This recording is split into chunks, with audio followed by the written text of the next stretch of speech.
কোরআনে আছে মা কানা মুহাম্মাদুন আবা আহাদিম মির রিজালিকুম ওয়ালাকিন রাসূলুল্লাহি ওয়া খাতামান নবিয়্যিন।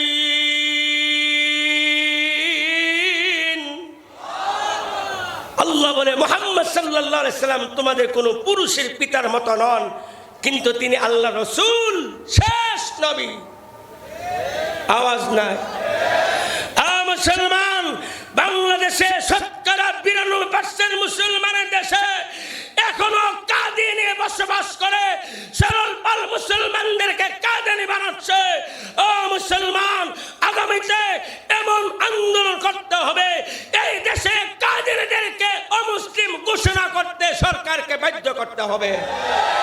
যদি কাদিয়ানীদেরকে অমুসলিম ঘোষণা দাবিতে রাজপথে নামতে হয়, ঢাকা শহর ঘেরাও করতে হয়, জীবন দিতে হয়, নবীর ইজ্জত রক্ষা করার জন্য, নবীর খতমে নবুওয়াতকে বাস্তবায়ন করার জন্য, জীবন দেওয়ার জন্য কারা কারা প্রস্তুত? আল্লাহু আকবার বলে হাত উঁচু করুন।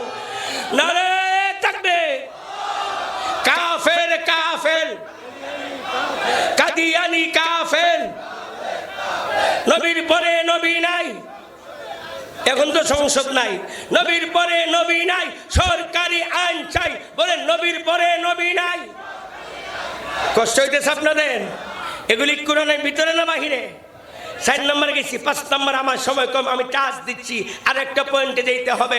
৫ নম্বর হলো কোরআন মানতে হলে দৈনিক ৫ ওয়াক্ত নামাজ পড়তে হবে। আওয়াজ নাই। আজ থেকে নামাজ ছাড়বো না ইনশাল্লাহ, বলেন হাত নামান। ৬ নম্বর, কোরআন মানতে হলে রমজান মাসে রোজা রাখতে হবে। কোরআন মানতে হলে যাকাত ফরজ হলে, বৎসরে নেশাব পরিমাণ সম্পদে মালিক হলে বৎসরে শতকরা ২.৫% গনে গনে যাকাত দিতে হবে। কোরআন মানতে হলে হজ ফরজ হলে হজ করতে হবে। কোরআন মানতে হলে সত্য কথা বলতে হবে। কোরআন মানতে হলে ইনসাফ করতে হবে। কোরআন মানতে হলে ভাইয়ে ভাইয়ে সম্পর্ক রাখতে হবে। কোরআন মানতে হলে চুরি করা যাবে না, ডাকাতি করা যাবে না, সন্ত্রাসী করা যাবে না, মদ খাওয়া যাবে না, ইয়াবা খাওয়া যাবে না। কোরআন মানতে হলে মাতা পিতার খেদমত করতে হবে। আল্লাহু আকবার বলেন। আমার আর আপনাদের কষ্ট হইতেছে, উড়ে উড়ে শুরু করে দিলেন। মুসলমান, এবার ২ নম্বর পয়েন্ট। আল্লাহ আপনাকে আমাকে মানুষ বানাইছেন, এদিকে আসেন। ১ পয়েন্ট শেষ করলাম। জান্নাতে যেতে হলে, জাহান্নামতে বাঁচতে হলে কোরআন মানা ছাড়া উপায় আছে?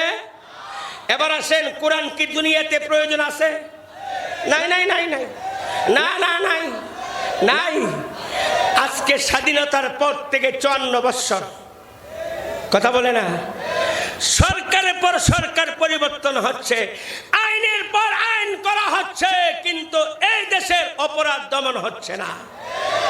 কারণ যেখানে রোগ, সেখানে যদি আপনি মেডিসিন না দেন, সে রোগ ভালো হবে? আওয়াজ নাই। ব্যথা হইল, কাটছে পায়ের আঙ্গুল, কাটছে কি পায়ের আঙ্গুল, আর মলম লাগায় মাথায়। জীবনে পায়ের আঙ্গুল ভালো হবে? মুসলমান আমার দিকে তাকান। আল্লাহ আপনাকে আমাকে মানুষ বানাইছেন। মানুষ হলো 2টা জিনিসের নাম। কয়টা? ১ নম্বর হলো শরীর, ২ নম্বর হলো আত্মা। কথা কনা? ১ নম্বর শরীর, ২ নম্বর কি? আত্মা। শরীর যেমন অসুস্থ হয়, চিকিৎসা করতে হয়, নতুন করে শুনে যান, আত্মাও অসুস্থ হয়, চিকিৎসা করতে হয়। কথা বলে না? কিন্তু আজকে সারা দুনিয়ার মানুষ জানে শরীর অসুস্থ হয়, শরীরের চিকিৎসার জন্য বহু রকম চিকিৎসা আছে। এলোপ্যাথি, হোমিওপ্যাথি, ইউনানি আছে না? আছে কি না? মুসলমান ভালো করে শুনে রাখেন, আমার বিস্তারিত বলার সময় নাই।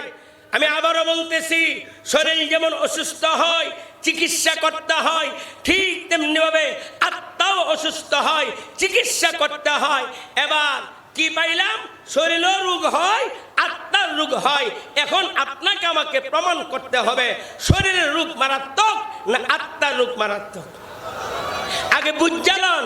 ১ নম্বর, শরীর যদি অসুস্থ হয়, ও মুসলমান, কোন মুসলমান অসুস্থ হওয়ার পরে যদি চিকিৎসা না করে মারা যায়, এই জন্য তাকে জাহান্নামের আগুনে জ্বলতে হবে না। আরেকটা কথা মনে রাখবেন, হায়াত নির্ধারিত। অসুস্থ হলেই মরবেন না যদি হায়াত থাকে।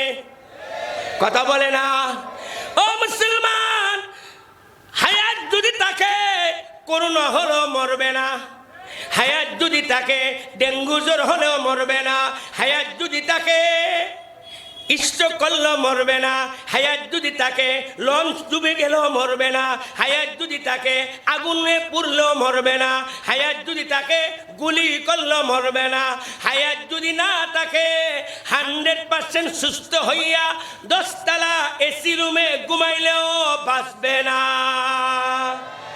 একমত? তাহলে বোঝা গেল শারীরিক রোগ মারাত্মক নয়, কারণ শারীরিক রোগের দ্বারা জাহান্নামে যাইতে হয় না, বরং আমার হাতেতে সময় নাই। শারীরিক রোগ আল্লাহ যাদেরকে দেন তাদের ভাগ্য কত ভালো। আল্লাহ কাদেরকে রোগ দেন আল্লাহ জানে। এ বান্দার আমল নামা কিছু গুনাহ আছে, এই গুনাহগুলি নিয়ে মরে গেলে আল্লাহর ইনসাফের খাতিরে তাকে জাহান্নাম দিতে হবে। কিন্তু আল্লাহ বান্দাকে পছন্দ করেন, আল্লাহ বান্দাকে শারীরিকভাবে আর্থিকভাবে মুসিবত দেন। বান্দা যখন ওই রোগের মধ্যে সবর করে, তার জিন্দেগির সমস্ত গুনাহগুলি মাফ করে বেগুনাহ মাসুম বানায় আল্লাহ তাকে জান্নাতে পৌঁছে দেয়। আরেকটা হাদিস মনে হয়ে গেছে, বলবো? আওয়াজ নেই, বলবো? এই হাদিসটা শুনলে এখন থেকে অসুস্থ হইলে আলহামদুলিল্লাহ কইবেন। কথা কন নাকি কইবেন আল্লাহ কাউরে দেখলো না আমারে রোগ দিল? হ্যাঁ মুসলমান ভাইরা, আল্লাহ নবী বিশ্ব নবী মুহাম্মদুর রাসূলুল্লাহ সাল্লাল্লাহু আলাইহি সাল্লাম বলেন, কোন মুসলমান যদি কোন অসুস্থ মুসলমানকে সকালবেলা দেখতে যায়, কখন? সকালবেলা দেখতে যায়, যে ব্যক্তি দেখতে গেল তার জন্য সন্ধ্যা পর্যন্ত 70,000 ফেরেশতা আল্লাহর কাছে ইস্তেগফার করতে থাকে। কার জন্য? রোগীর জন্য। রোগীর জন্য যে দেখতে গেল। আবার সন্ধ্যার সময় কোন মুসলমান যদি আরেক অসুস্থ মুসলমানকে দেখতে যায়, আল্লাহ রাব্বুল আলামিন তার জন্য 70,000 ফেরেশতা নির্ধারণ করেন। ওই 70,000 ফেরেশতা সারা রাত ওই বান্দার জন্য আল্লাহর কাছে ইস্তেগফার করতে থাকে। রাখেন আসলটা কই? এখন তো মনটা আরো ভরে যাবে। আমাদের সমাজে রুগীরা মসজিদে আইসা হুজুর কাছে দোয়া চাই। কথা বলা, লাঠি ধরে আস্তে আস্তে আইসা চেয়ারে বসে হঠাৎ করে বাঁকা হয়ে হুজুর আমি অসুস্থ, দোয়া করেন। ও মুসলমান, রুগী কত বড় মর্যাদা! আল্লাহু আকবার। রাসূল বলে মুরহু আইয়াদউ লাকা ফাইন্না দুআহু কা দুআইল মালায়েকা। রাসূল বলে অসুস্থ ব্যক্তির কাছে গেলে, অসুস্থ ব্যক্তি বেনামাজি হোক, অসুস্থ ব্যক্তি গুনাহগার হোক, মুসলমান তো, নবী বলে অসুস্থ ব্যক্তির কাছে গিয়া বলো সে যেন তোমার জন্য আল্লাহর কাছে দোয়া করে। আল্লাহু আকবার কোনা না তো? আমরা রুগীর কাছে গেলে রুগী দোয়া চাই, ক্ষমা চাই। রাসূল বলে এরে এমন মুসলমান, তোমার প্রতিবেশী হোক, আত্মীয় হোক, কোন মুসলমান যদি অসুস্থ হয়, মুসলমান রোগীর পাশে বইসা তার কাছে দোয়া চাও। কি দোয়া চাইবা? তোমার যে কোনো সমস্যা আছে দোয়া চাও। ভাই আপনি রোগী মানুষ, আমার ছেলে নাই, একটু দোয়া করেন আল্লাহ যেন ছেলে দান করে। ভাই আপনি রোগী মানুষ, আমার মেয়ে নাই, আল্লাহ যেন মেয়ের ব্যবস্থা করে।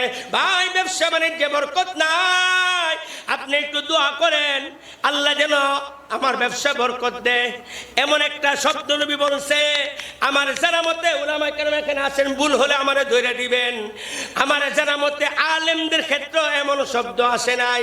রাসূল বলে ফাইন্না দুআহু কা দুআইল মালায়েকা। আল্লাহু আকবার।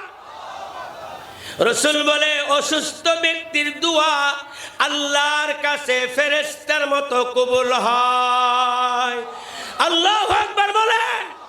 আমার জানা মতে আমি এমন হাদিস পাইনি, পাইলে আমার আলেমরা বলে দিবে, আমি ভুল সংশোধন করে নিব। আমি এমন হাদিস পাইনি নামাজের দোয়া ফেরেশতার মতো কবুল হয়।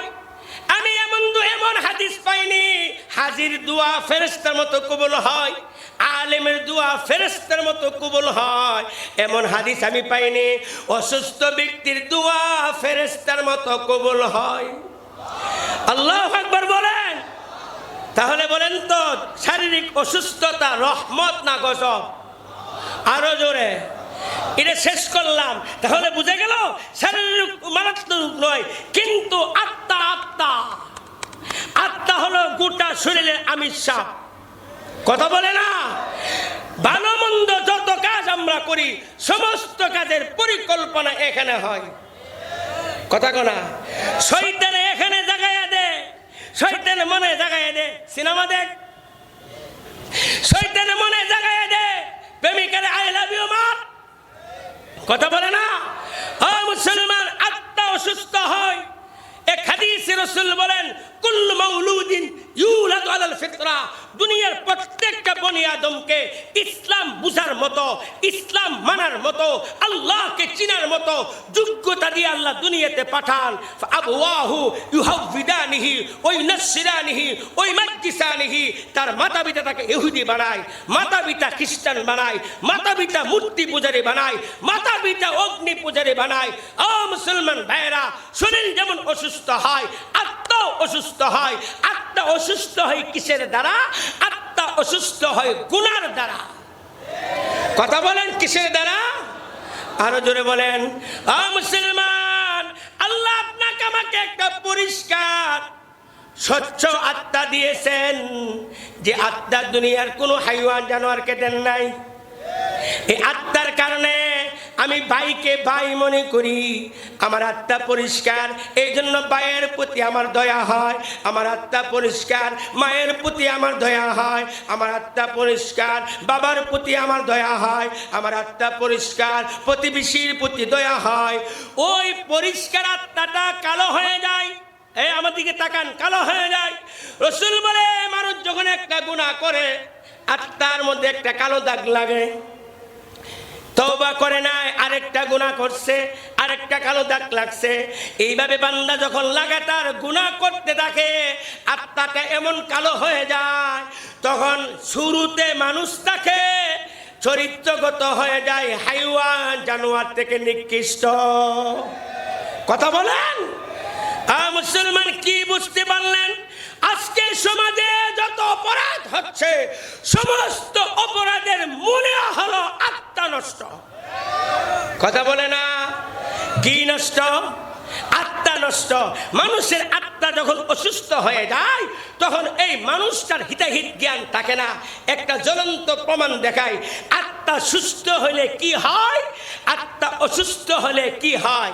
এটা বল, এই ঘটনা বলার আগে পরিষ্কার বলতে চাই, রাগ করবেন? রাগ করবেন? আজকে ভাই হয়ে ভাইকে মার হত্যা করে কেন? আত্মা নষ্ট। কথা কোনা? ওই আত্মা নষ্ট হওয়ার কারণে মানবতার পর্দা শেষ। কথা কোনা? যেমন ভাবে একটা গুরু আর একটা গুরুরে মারে, মায়া লাগে না? মানুষের আত্মা যদি অসুস্থ হয়ে যায়, মানুষ হয়ে সন্তান হয়ে বাবাকে জবাই করে, মাকে জবাই করে, ভাইকে জবাই করে, স্বামী হয়ে স্ত্রীকে জবাই করে, স্ত্রী হয়ে স্বামীকে জবাই করে, নেতা হয়ে কর্মীরে জবাই করে, কর্মী হয়ে নেতাকে জবাই করে। কথা বলে না? ভালো করে বুঝেন। আজকে ব্যক্তি জীবন থেকে শুরু করে রাষ্ট্র জীবন পর্যন্ত চুরি, ডাকাতি, সন্ত্রাসী, দর্শন, দেশের সম্পদ লুণ্ঠন করা, যত দুর্নীতি হচ্ছে, অপরাধ হচ্ছে, সমস্ত অপরাধের মূলে হলো আত্মা নষ্ট। আওয়াজটা আসতে হইছে। এর একটা জ্বলন্ত প্রমাণ দেখাই। মক্কার কাফেররা নবীকে দীর্ঘদিন নির্যাতন করছে, কোনো অবস্থায় মুসলমান ঠেকাইতে পারে নাই।